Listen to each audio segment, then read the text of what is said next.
Good morning. Today we will be talking about the lasting effects of microaggression. So I'd like for all of you to picture me as 7-year-old Monique, which isn't that hard because I look exactly the same. So I want you to picture me as little Monique, and I'm in first grade, and I'm the only African American child in my class. So I'm the only African American child in my entire class, and at recess, I'm the type of girl that loves sports. I like to play football, I like to run, race everybody, I like to tackle people. I was just a really, really brutal child. So I enjoyed playing with all the boys, because the other girls would just be playing with sand, and my mom told me not to play in the sand because my hair would fall out. Super crazy stuff like that. So I was like, okay, I'll just go play with the boys.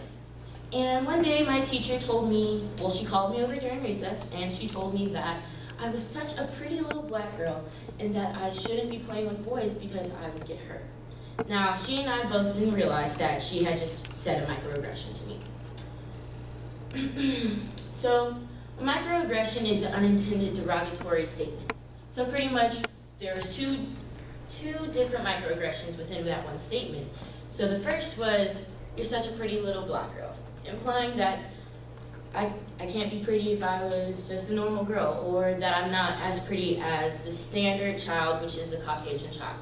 And the second microaggression was that she said she doesn't want to play with boys because I could get hurt. Now, if anyone knew me in elementary school, they would know that if you played with me, you would most likely get hurt. So girls can play with boys and not get hurt.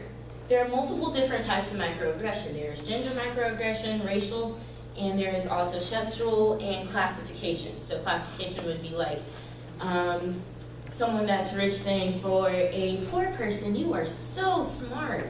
That would be a microaggression considered towards your class.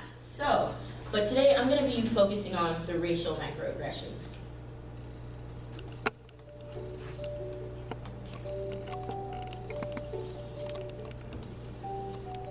Oh, you're so pretty for a black girl. Oh, she has a Jew nose. Oh, your hair would look so good if it was straight. Jews are so cheap. Why are you so cheap? Do you speak good English?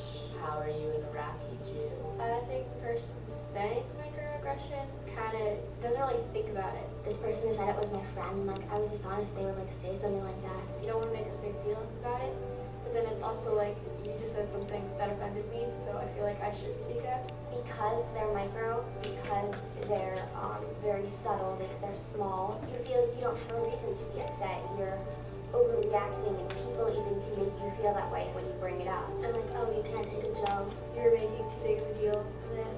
Why are you overreacting? Don't take it so seriously. It was just a joke. Chill out. And, oh no, I actually love black people. I love people of color. Like, they try to just minimize the situation. If someone feels hurt by microaggression, it shouldn't just be pushed to the side. It definitely has negative impacts and like leads to people disliking who they actually are.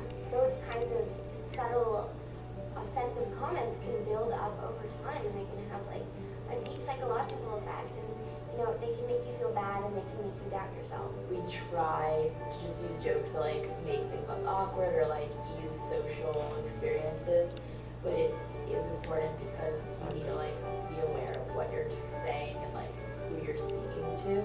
Think of what you say and how it can affect the person you're saying it to. So, what microaggression does, it presents potentially reveals the bias and prejudice that people have. Now, most people try to cover it with jokes, and they'll say certain things like, "Oh, I'm just kidding," like the girls were saying in the video.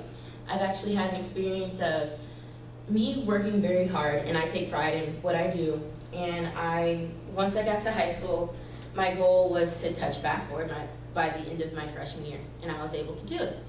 And someone told me the only reason why I was able to touch backboard because I was black. And I was like, I just worked my tail off to do this, and you're telling me it's only because I'm black, it's not because of anything else, it's not because of all the hard work I've done. And these are some other experiences that other people have had. Crazy questions like this get asked all the time. People will tell you you're not Hispanic enough, or I don't even think of you as this race, or because you speak articulately or because you present yourself in a different way, they expect everyone to act the same. And the things that they do say do have effects. A lot of people say that sticks and stones may break your bones, but words can never hurt you. But words do have a lasting effect psychologically, and that's where most of the studies have come from. Now, it's a newer topic, so most people haven't really gotten a chance to come across it. The famous case of desegregated schools in the 1950s. Dr. Kenneth Clark conducted a doll test with black children.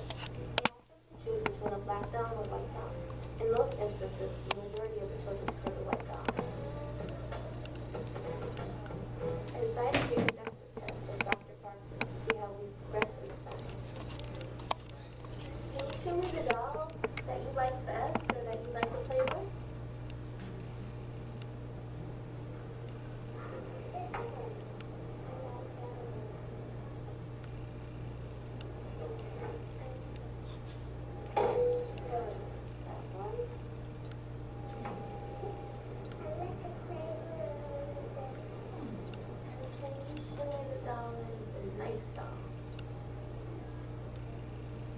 Now pay attention to the questions that are asked and the answers.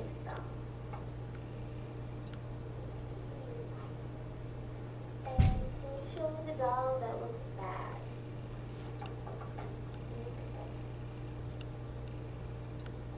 And can you get why does that look bad? Because it's bad. And why do you think that's a nice doll? Because she's bad. And can you give me the doll that looks like you?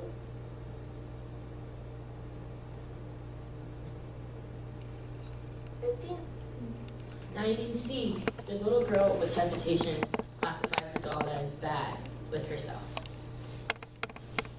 This microaggression presents self-hatred and colorism. It brings forth these emotions that nobody wants to admit to. Now, as you can see, I'm very light-skinned. I grew up with people telling me I'm not black, I can't be black because I'm so light, I have to be mixed with something, that my dad wasn't my dad, my mom wasn't my mom, that I was adopted, all these crazy things.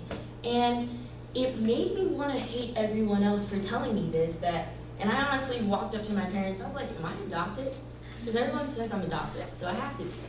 And it makes you feel that you can't be yourself because you automatically associate things with being a bad doll at the age of 6. So that's really unfortunate. Now, some people like to joke about it. Where are you really?